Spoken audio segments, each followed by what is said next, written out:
This lesson is on the Dirty Dozen turnarounds presented in chords and licks.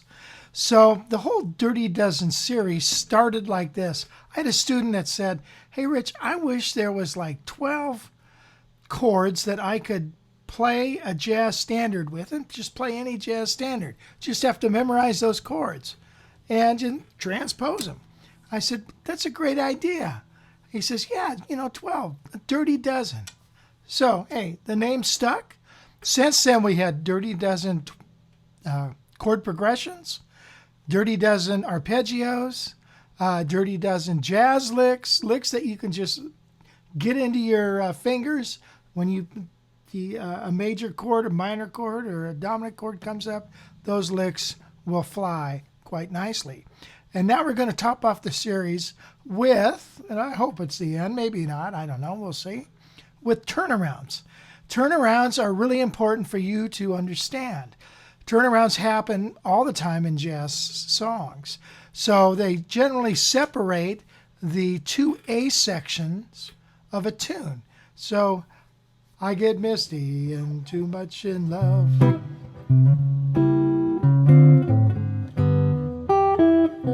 So it's that little two-measure thing in between. That was a good attempt at singing, wasn't it? Two measures in between the A section. And also, when you complete the whole song form, an extra two measures, possibly, maybe a little bit different, to start the song form over again.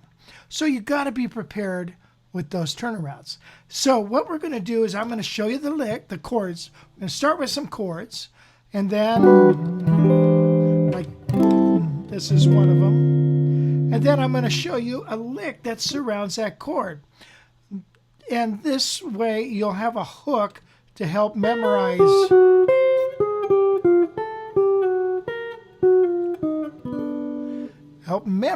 And visually see what that lick is and how it relates to those chords. Turnaround, generally speaking, is 1-6-2-5 in any key. Now I'm going to present these in the key of G, F, B flat, and C, 3 each, and it'll span the whole guitar. Now, traditionally, the 6th chord is minor. Well, we're probably going to be changing that to dominant, but we're going to keep the 2 chord as minor, and then the 5 chord is going to be dominant. Altered dominant sounds on both of those dominant chords. And that's why the turnarounds are going to sound really cool. So that's number one. Now, this isn't the only way to play a turnaround. There's many, many different ways. But we're going to focus on this because it's really the most traditional. Later on, you'll discover a lot different ways of playing a turnaround. All right, now let's go ahead and get started with our first turnaround in the key of G. So you ready? You want to get started on this?